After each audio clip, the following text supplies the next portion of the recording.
বন্ধুরা এশিয়া কাপে সুযোগ না পেলেও আরো বড় দায়িত্ব পেলেন শ্রেয়াস আইয়ার। হ্যাঁ বন্ধুরা, জাতীয় দলে উপেক্ষিত হলেও এবার নতুনভাবে ঘুরে দাঁড়ানোর লড়াই শুরু করতে চলেছেন তিনি। বাংলার একমাত্র প্রতিনিধি অভিমন্যু ঈশ্বরণ্য জায়গা পেয়েছেন এই দলে। কাদেরকে নিয়ে গঠিত হলো ভারতীয় এই দল, আর কেন এই সিরিজ শ্রেয়াস আইয়ারের জন্য টার্নিং পয়েন্ট হতে পারে? তো বন্ধুরা, এই সমস্ত বিষয় নিয়ে বিস্তারিত আলোচনা করবো আজকের এই ভিডিওটিতে। তাই বন্ধুরা, ভিডিওটি একদমই স্কিপ না করে শেষ পর্যন্ত দেখার জন্য অনুরোধ রইল। বন্ধুরা, ভারতের জাতীয় দলে লম্বা সময় থেকে বাইরে থাকার পর এবার শ্রেয়াস আইয়ার পেলেন নতুন দায়িত্ব।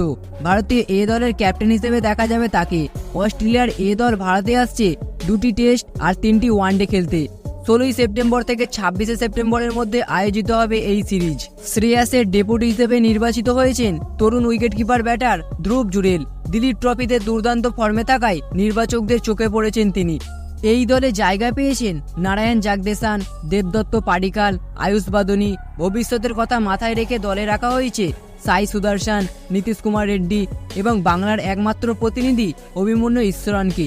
বোলিং বিভাগে রয়েছেন প্রসিদ্ধ কৃষ্ণা ও খালিল আহমেদ, যারা সাম্প্রতিক সময়ে ধারাবাহিকভাবে পারফরমেন্স করে আসছেন। চমকপ্রদভাবে দল থেকে বাদ পড়েছেন দুর্দান্ত ফর্মে থাকা ঋতুরাজ গায়কোয়াড় ও রজত পাটিদার। বন্ধুরা, সবচেয়ে বড় চমক, এই সিরিজে অংশ নেবেন কেএল রাহুল ও মোহাম্মদ সিরাজও। তারা দ্বিতীয় টেস্ট থেকে দলে যোগ দেবেন। এর ফলে স্কোয়াড থেকে 2 ক্রিকেটারকে বসানো হবে। বন্ধুরা, এবারে আসা যাক আসল প্রশ্নে। এই সিরিজ শ্রেয়াস আইয়ারের জন্য এত গুরুত্বপূর্ণ কেন?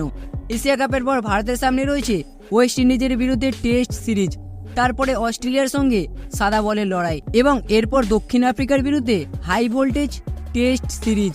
যদি শ্রেয়াস এই অস্ট্রেলিয়ার এ সিরিজে নিজের পুরনো ফর্মে ফিরে আসেন, তবে জাতীয় দলে তার কামব্যাক নিশ্চিতভাবে আবারও জোরালো হবে। তো বন্ধুরা, আপনারা কি মনে করেন? শ্রেয়াস আইয়ার কি জাতীয় দলে আবারও ফিরতে পারবেন?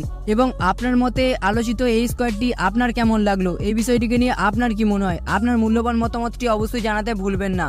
তো বন্ধুরা, ভিডিওটা দেখে যদি একটু ভালো লেগে থাকে তাহলে ভিডিওটিতে অবশ্যই লাইক করে দেবেন এবং চ্যানেলটিতে নতুন হলে অবশ্যই চ্যানেলটি সাবস্ক্রাইব করে দেবেন। ধন্যবাদ।